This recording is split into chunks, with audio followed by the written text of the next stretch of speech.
Morning,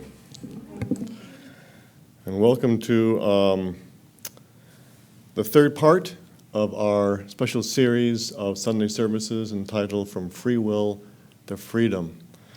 Today, we're going to tackle an even more important for us subject, and that is the third freedom, which is service, and the first blessing, which is, blessed are they who work for peace. And this is so important. This is really the meat of King Yoga. It's the most important, really, aspect of the Aetherius Society, because that's what we do all the time in the Aetherius Society, is service. And it really should be the most important thing for the whole world, but it isn't really at this point. And when you think about it, from free will to freedom, service is what takes you from free will, which is selfishness, to freedom, which is the result of selflessness. And all that comes about through focusing and performing great service in these days. Now, another thing that I think is pretty apparent is that service is not the most alluring or the most exciting metaphysical topic that one could go out on. We get many people coming into the Aetherius Society with an interest in studying more about UFOs. And of course, we have quite a bit of information on UFOs in the Aetherius Society, but we more focus on what the controllers of the UFOs are saying to our world, and it really is, in essence, give service. We have a large group of interested people finding the Aetherius Society through wanting to evolve and to improve themselves and go forward, especially through the control and the harnessing of that great mystical power, Kundalini. And this, of course, is a very exciting and interesting concept and topic of study. And we also are told in the Aetherius Society that, in fact, the control and raising of this power of Kundalini is the main lesson that we need to learn on Earth today. However, we're also told that at this time on Earth, the focus on service is more important. And of course, we have, we have lots of practices, very potent practices, that will really start this raising of the Kundalini. But it's service that is most important. And the reason is that if you look around the world at the civilization, you'll realize that most people don't even know what the Kundalini is, let alone that that's the most important thing to learn on Earth.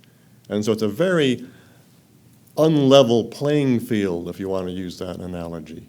And the most important thing now is to do as much as we can through service to level this playing field so that more and more people are able to know about the Kundalini and to start to harness it and raise it, which will, then, of course, will allow everyone to give greater service.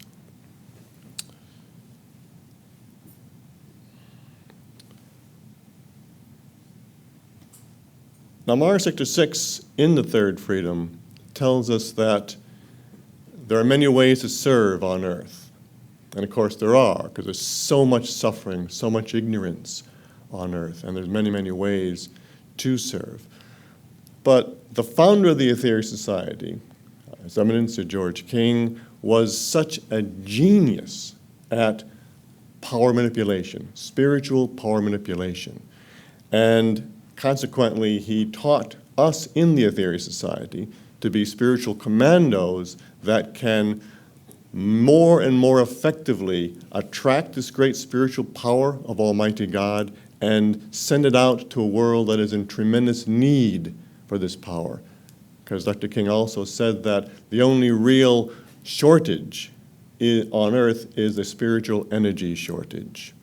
And so that's what we really focus on in the Aetherius Society. And that's why that today the practice that we're going to be teaching is on prayer. Because prayer really is the most potent way that we can attract this great spiritual power of Almighty God and send it out to where it is most needed. Now, I think everyone knows that there's several different ways of giving prayer, ways of praying. There's several different strengths or levels of prayer.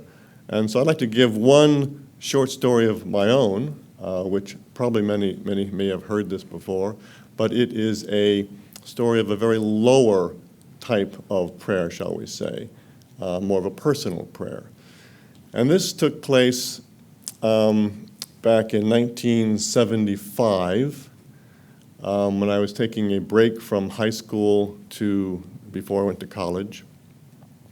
And I was a very firm agnostic, didn't believe in prayer at all, didn't really know if I believed in God or not. I was into philosophy, into UFOs, and I was traveling for about 9 months in Central America. But my girlfriend from high school, she was on the verge of being a born-again Christian. She was really into Christianity. So that caused some issues in the relationship, you might imagine. But before she went off to college and I went down to Central America, she gave me this New Testament and it implored me to read it. And it's the last thing I really wanted to read, frankly, at the time. I was having a good time traveling Central America. But I was reading it, and I found myself in the capital of Costa Rica, called San Jose, and I was on my way to visit an uncle of a friend of my dad, who had a large finca in southern Costa Rica, a 250-acre rainforest reserve, really, for birds, because he was a bird expert. But it wasn't well marked on the maps. There was no GPS. There was no cell phones, and I didn't speak Spanish too well. So it was a long, arduous trip. I kept stopping and asking for directions, etc., in my broken Spanish. And I was getting down further and further, and the sun was starting to go down, and I hadn't checked my gasoline status, which was unlike me. And so I looked down at the gasoline gauge, pinned on empty, there was zero gas registering on the gauge. I said, this is not good, because it's not a very safe place in Central America, especially for an 18-year-old gringo. I guess it was 18. And so I was getting kind of worried about this, and I had remembered reading recently, I think Matthew 21, I think it is, around there, where the Master Jesus tells you how to pray. He says, if you pray with absolute faith that the prayer will work, it will work. Of course, I'd read that theoretically, and I said, oh, that's interesting. But then here I really needed something, so I said, oh, I'll try this prayer. And so I gripped the wheel, and I was just praying as best I could, blocking out any logical thoughts that there's no way it's going to help, to try and focus on, yes, I have faith, it's going to work. And I'm going up this hill, and then the gas is gone. I'm just kind of sputtering, and I just hit the crest. Hadn't seen any. There was no towns for miles and miles and miles before. And I get to the crest, and I look out and see absolutely nothing, except at the bottom of this hill, there's this lone gas station sitting right there. I said, wow! And so I just coast down this gentle hill, and I just roll in front of one of the pumps and just stop, no brakes, just roll to a stop right there.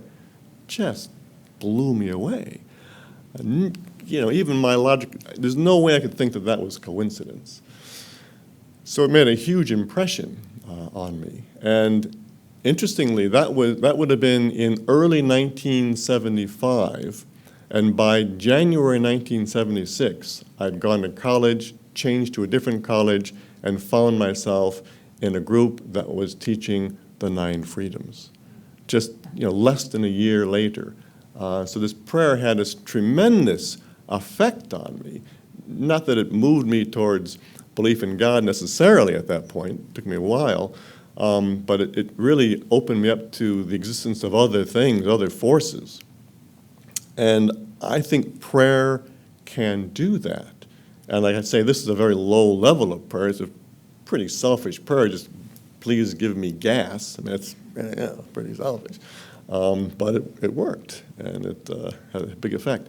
And later today, we're going to learn a much more potent type of prayer, and this will be given by our Master himself, and it is the secret of his prayer.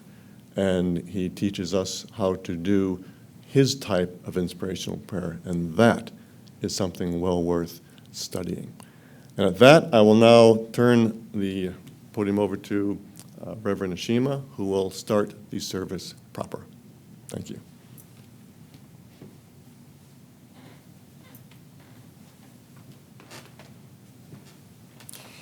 Greetings. I think it's certainly interesting to hear some of these early experiences of our bishop who turned from an agnostic into a believer in God. And as we probably have all heard that, ask and you shall receive.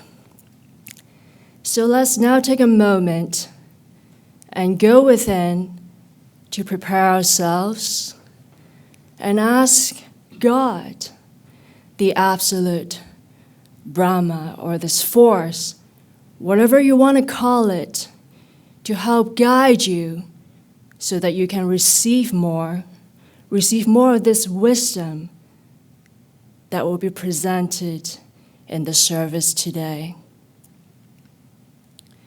And let's also remember that the more reverence you show towards the teaching or practice, the more you will be able to receive from it.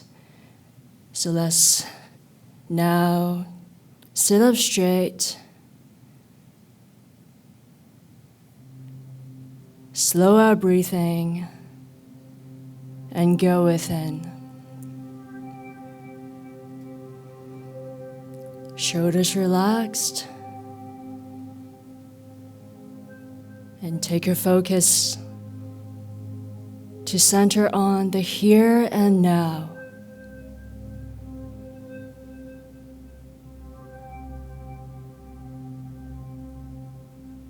And let's now take our mind upwards into the ethers above. And see their beautiful pink radiance. Guide us down to the head and brain. Down the spine at the back. Wrap it around the base of the spine. Up the front of the body. Till it reaches the top of the head. Then repeat this once more. Guide this pink flame down the spine at the back, around the base of the spine, up the front of the body, till it reaches the top of the head once again.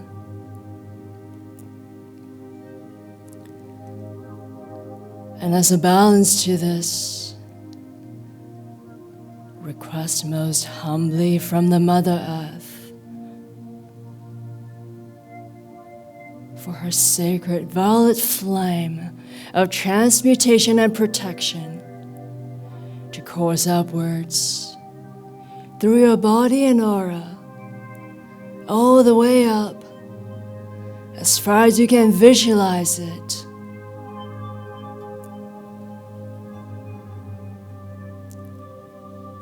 See yourself bathed and cleansed in this violet flame.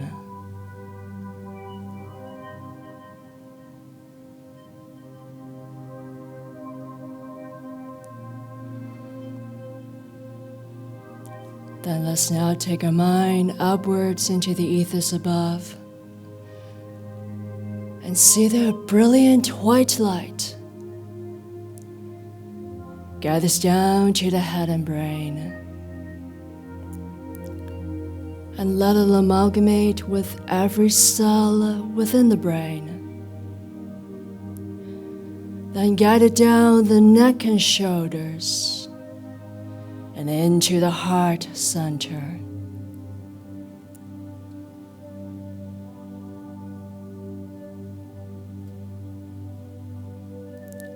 Feel the heart center vibrate with this energy.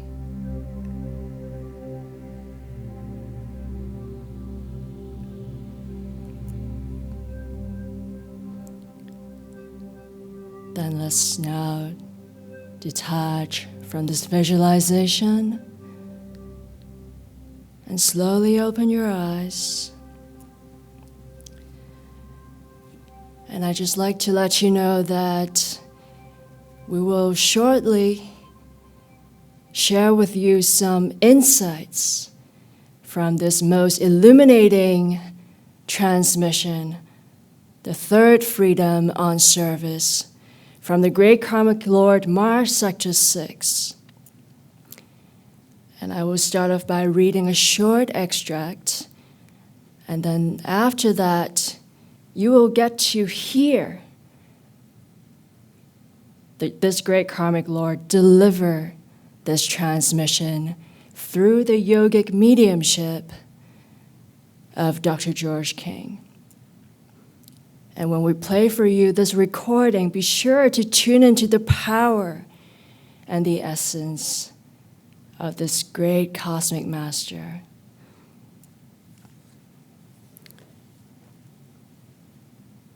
So I would invite you to close your eyes and focus on the words of this great karmic lord.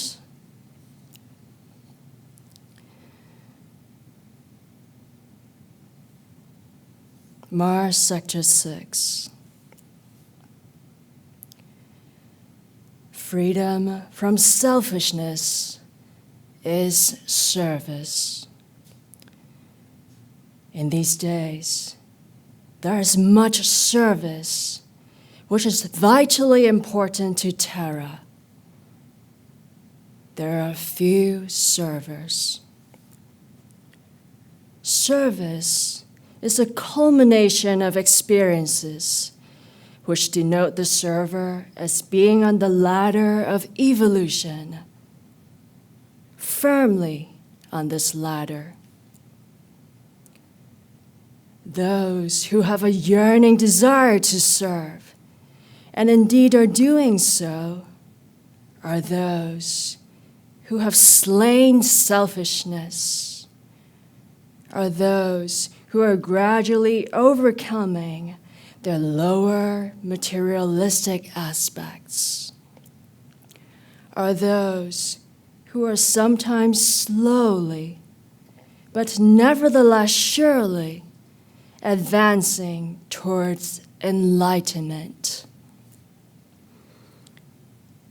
In these days upon Terra, it is selfless action called service, which will count in your initiations of tomorrow.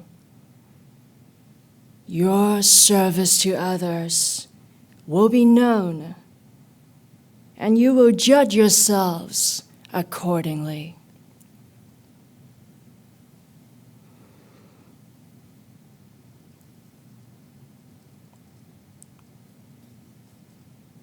And let's remember that, as our bishop pointed out earlier, that service is very important nowadays. It's even more important than learning to raise Kundalini. But the good thing is, we learned from this great karmic lord Mars Sector 6 that by giving service, Kundalini will rise in a natural, unforced fashion. So this illustrates another reason why it is so important to focus on giving service to help raise everybody at the same time. So we will now play for you the transmission extract where you will get to tune into Mars Sector 6. What is service but a love in practical action? Service is the result of applied spiritual logic. It is the lasting flower in the garden of enlightenment. It is the jewel in the rock of attainment.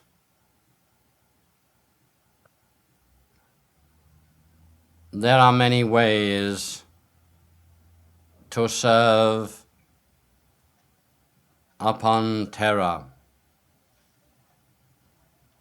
Look around you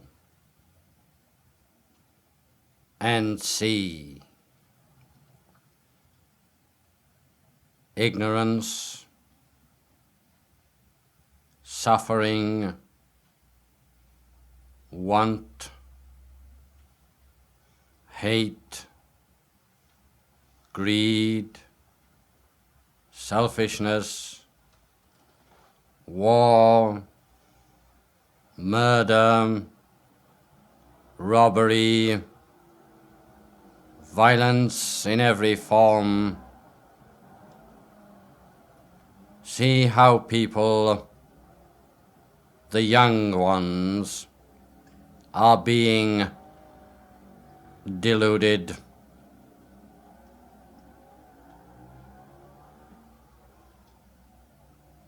There are many ways, indeed, to serve.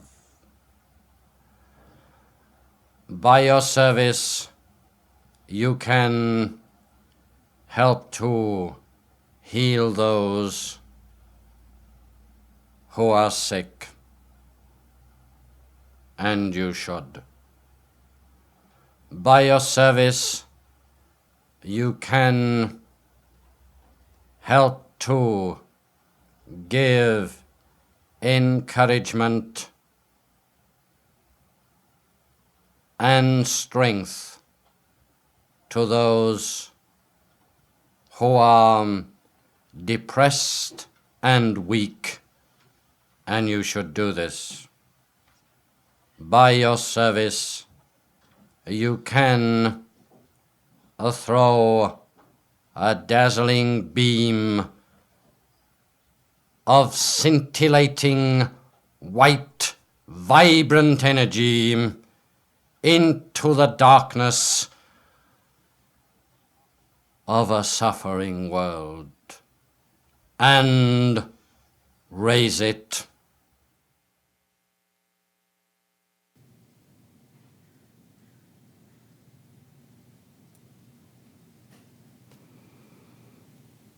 And in this brief extract, we just listened to Mars Sector 6 highlights for us how service and love go hand in hand, and how we can use this love energy to bring light to our world by throwing out this dazzling beam of white light to bring healing, upliftment, and light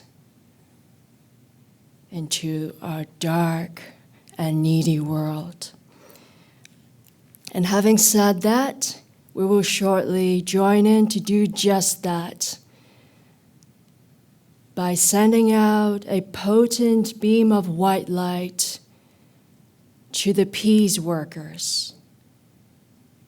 Service, as we have mentioned a few times now, is very much needed in our world. And the peace workers are doing very essential work, and they can use all the help that they can need from us. Peace workers include all those who are serving in our community, the doctors and nurses during the coronavirus pandemic, and another world crisis, and the policemen, firefighters, as well as light workers who are sending out light through their prayers. And I think all of us here are familiar with that. So let's now open our hearts and minds and souls to join in with the Master Jesus as he delivers the first blessing through Dr. George King. And we will just be joining in a part of this blessing, but let's focus on sending out this white light to the focal point of this blessing. Please raise your hands and visualize white light coming out from your palm centers as well as your heart center. Blessed are they who work for peace. In these times of unrest in your world, the workers for peace are indeed thrice blessed, for these ones, by their toil, sacrifice their own bliss, by their interest in the suffering of their brothers, they sacrifice their peace. Blessed are these ones at this time. Their handiworks will increase, and their monuments are built upon sure foundations will last, so that the future generations may look in reverence upon these. Thrice blessed in the now and by now are these ones, for they have demonstrated unselfishness in the most definite and holy way.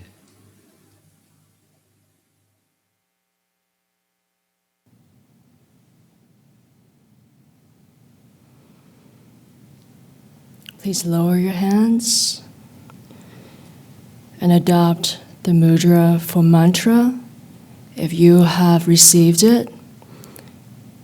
And join me in the recitation of the holy words once, again, if you have been initiated into this.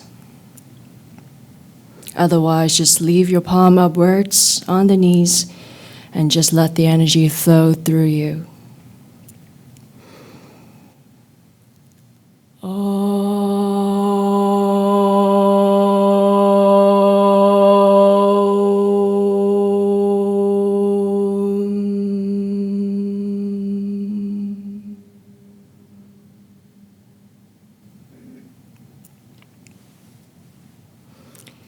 And I will now invite our bishop to come again to the lectern to share with us further about prayer.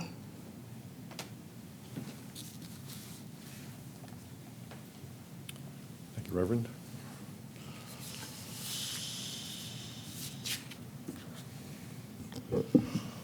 Now, we get the opportunity to really understand from our spiritual master how he prayed. And I think that's a tremendous opportunity for us to hear from an avatar himself how he got himself into a state to let the energy flow through him to perform virtual miracles.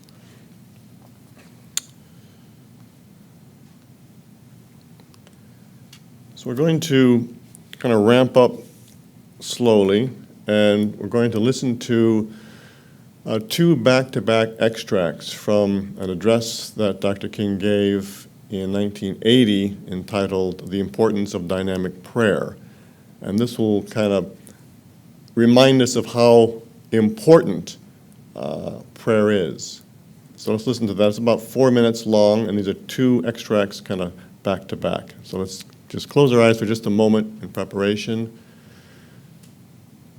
And think about the great compassion of Dr. King to leave his spiritual home, to come to earth, to help us. Let's listen to these words of wisdom, especially for us, the peace workers.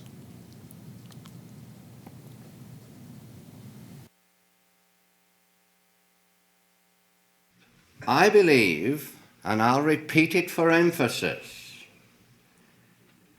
that you are, for the most part,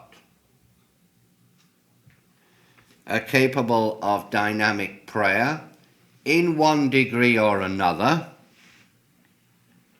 The question is, though, are you willing to expend sufficient effort to perform dynamic prayer? That's the question, not whether you can pray dynamically. And that's the question you should ask yourself, and that's the question you should answer, and the answer is in the affirmative. It is in the affirmative. But it's not easy. It demands concentration. It demands belief. It demands great respect for God. It demands inner knowledge, but most of all, above all these even, except the respect for God, is it demands a burning desire above everything else to bring about certain predetermined results.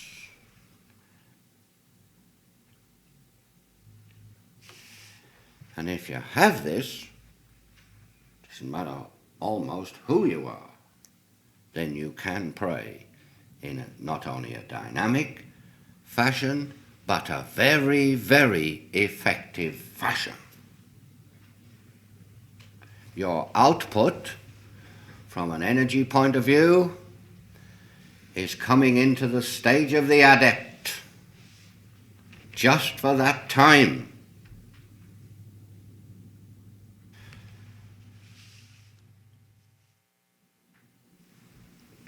Dynamic prayer, I think, is a wonderful expression. It's a song of the soul. And the soul wants to sing. It wants to express light all around itself. It wants to go forward and help and raise. It wants even to raise the dead, which under certain conditions can be done. Whether it should be done or not is a different thing, but it can be done. You must allow it to do this. You must allow this to happen, this beautiful manifestation to take place, this great surge of energy to fill your mind and aura to such an extent that the bread you cast upon the waters is indeed great and is indeed beautiful. And the more effort you expend in this respect, the more sure the result has to be. This is the law. You cannot, if you want an impossible thing, it's this. You cannot send out prayers for mankind in a dynamic fashion without having certain results. It's impossible. It can't be done. The results must come. Sooner or later, they must come. God, if I could only get that over to these silly little aliens on this planet, we'd have 3.5 billion prayers this very morning. And before this afternoon, the world would be changed completely.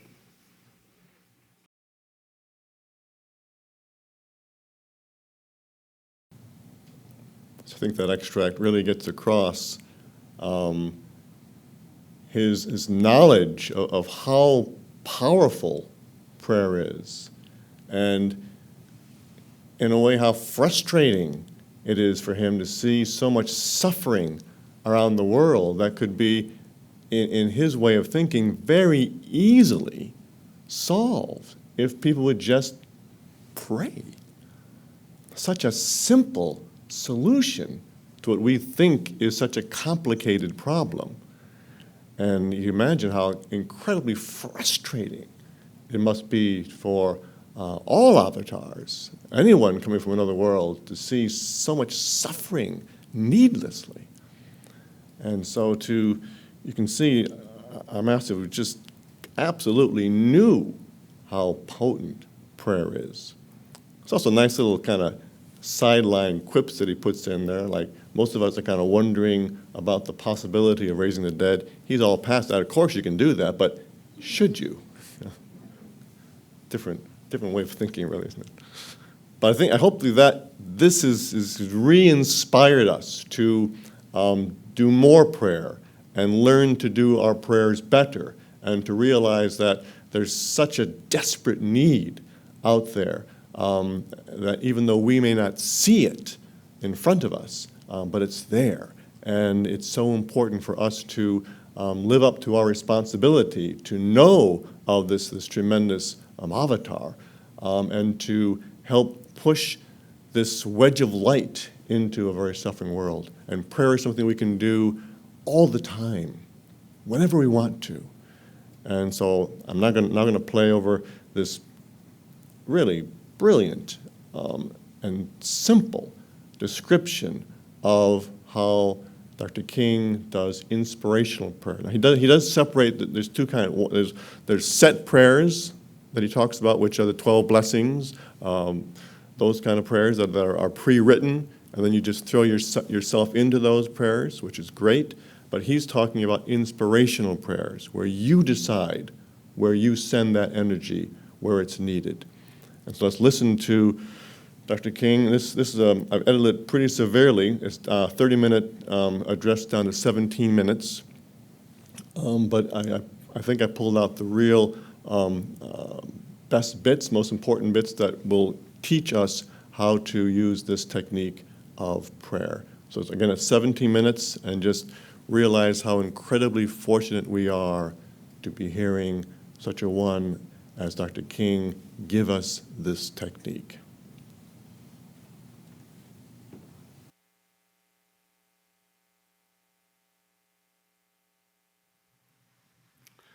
First of all, what is prayer?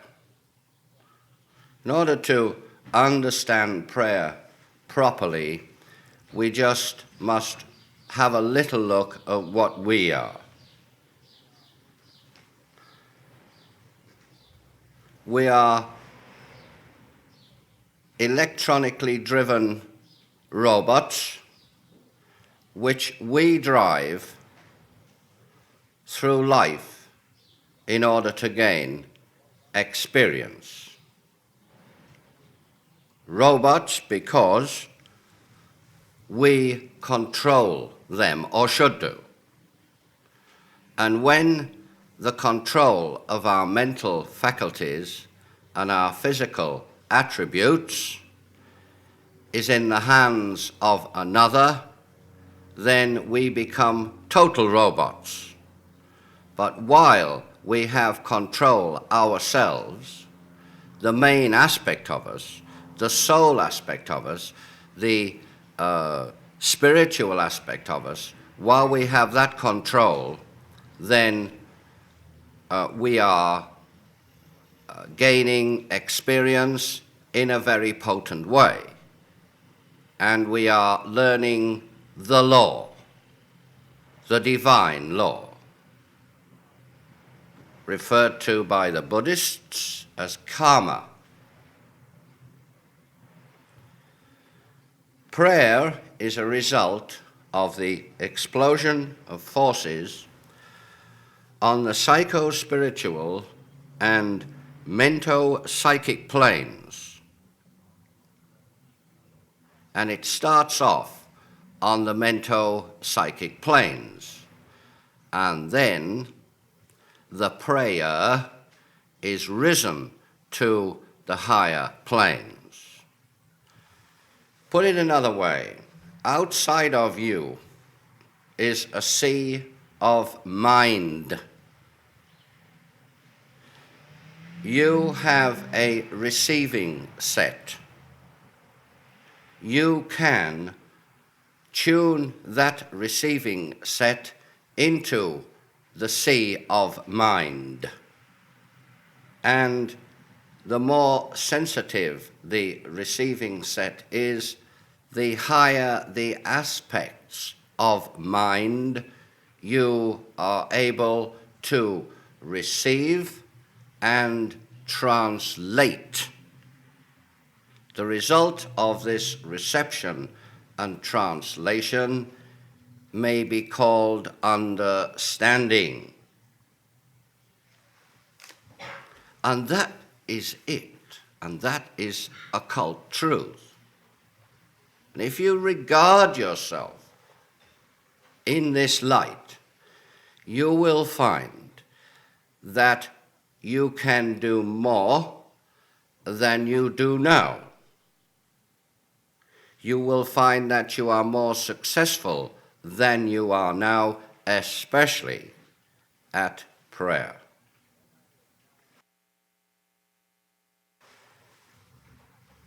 Then one also has to realize what else you live in a sea of. You live in a sea of free-flowing energy, which is not the mind energy I speak of, but another energy in which mind energy exists. So we have an energy field and a mind field. And we stand with our electronically driven little robot bodies in these fields. If we think a collection of thoughts, specially designed either by someone else or ourselves in order to invoke energy, if the thoughts are expressed in the right way, we will invoke energy. We will be able to tune our receiving set into the higher aspects of mind, number one, and energy, number two. That is prayer. Traditionally, man, with his previous experience on this planet, has a traditional idea of certain phrases which make up prayer to him. For instance, you would not start your prayer off by saying the weather is very cold, or the weather is very hot, or I don't feel well, or I feel marvelous. You would say, Dear God, etc. And immediately you do that, traditionally something is brought about within you. And you should be able to go on from there. Now, basically, at this time, I'm talking about inspirational prayer rather than set prayer. A set prayer is very good. It gives you guidance, it gives you direction, and it gives you strict discipline. With the use of set prayers, we have in the Aetherius Society performed miracles, open to any inspection with our Operation Prayer Power. But this now is inspirational prayer. You, as an individual, wish to send power or energy to a dying relative, or to people stricken by earthquake, famine, or flood. You as an individual wish to do this. You wish to try to stop a war, for instance. Now, the way I have always done it is this. And this is where honesty is essential. And I mean real, true, deep honesty. One has to be diabolically honest with themselves and with others. One must be honest. If you do it in the way that I have done prayer for the past 50-odd years, that's half a century of experience. Very well, so what I do is this. I know these things. I know that there is energy there. I know that I should be, I, the spiritual I, the real I, the Tat Sat within me should be the controller. And I state quite definitely that the spiritual aspect is controlling the mind, all aspects of it, and the body. Then I confess, and this is the great secret. I then confess. confess. Between myself and God, or Brahma, call the deity what you wish, there is a period of confession. And this is where one has to be devastatingly honest. I really do confess. Not all my petty sins, the prayer would last forever. But the major ones. And also, I go further than that. I tend to bring myself down to a very low level with this confession by thoughts expressed out loud, nothing like doing it out loud, thoughts expressed out loud that I am indeed a miserable, sinning, useless little mote, etc., etc., etc., etc., etc. And you can fill the words in for yourself. You should know them. Any spark of honesty within you will tell you what's wrong with yourself. And you should be capable of self-analysis. Now, after this, one then, or at least I then, come forward and say to Brahma or God, whatever it may be, or whatever you call it, it's all the same thing, you know. Even so, I now at this time ask you, in your great compassion and mercy, to allow me to be a channel through which energy can flow to so-and-so or to such and such. You know, this isn't, will you help me with energy? And the only time it is, will you help me with energy, is, will you help me with energy so that I may be inspired, so that I can do more for the world. This is unselfish prayer. I don't believe in selfish prayer. And I've never or seldom performed a selfish prayer since I was a small child. And then you are ready for the flow.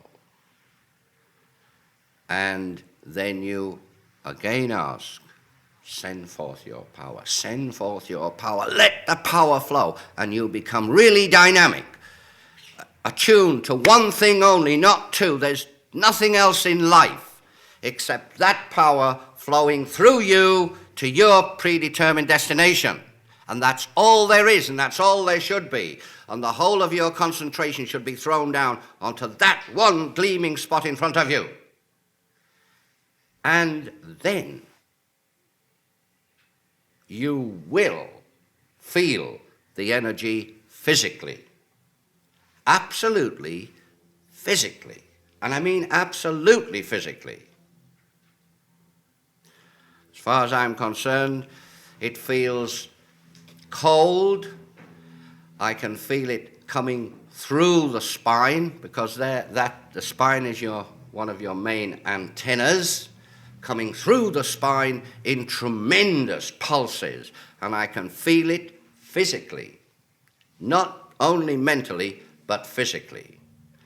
And if you are psychic at all, and of course naturally in such prayer you have your hands out, not like this, please, but your hands out like that, palms facing out, so that the whole of the channel, your robot-like body acts as a channel for these energies to be brought onto a usable level,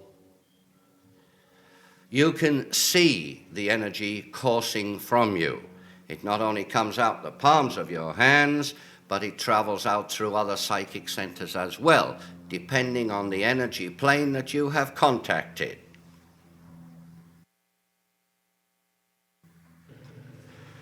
But the whole secret of success, ladies and gentlemen, is knowing what you are, in what you exist, what you want to do with your prayer, where you want to guide it, and confessing to your deity. Confession is good for the soul. That does not come from the Roman Catholic Church. Agni Yoga has been practiced for thousands of years before Christianity came to this earth. And that is an aspect of Agni Yoga. Only you are creating your own fire of purification. Instead of letting other people create the fires of purification for you, you're creating your own fire of purification. You're burning up your own dross. And you are becoming an honest person. An honest person. A purer channel. And the purer channel you become, the higher aspect of energy which can flow through you.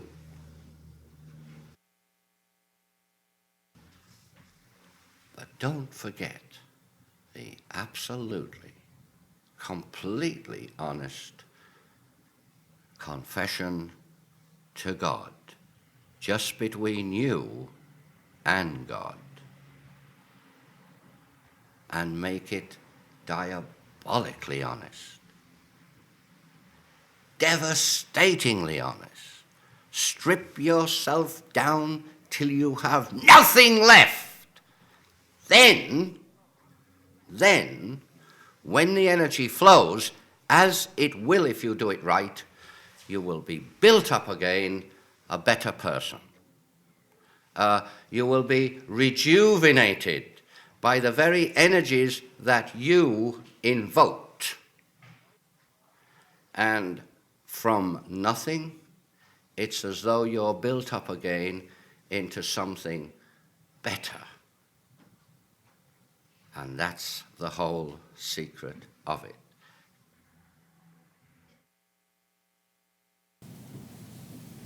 Really powerful, isn't it? So it's it's a very simple explanation, but I think you can see is a lot in it, and it can be difficult.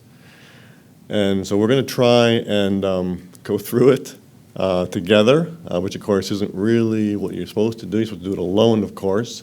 So rather than doing it out loud, we're going to just kind of do it as a moving the mouth but no sound, like a whisper, right? Silent whisper. And we're also going to, if there are any questions online or here about the technique, either before we do it or after we do it, I'll do the best I can to answer any questions. But before we get into it, I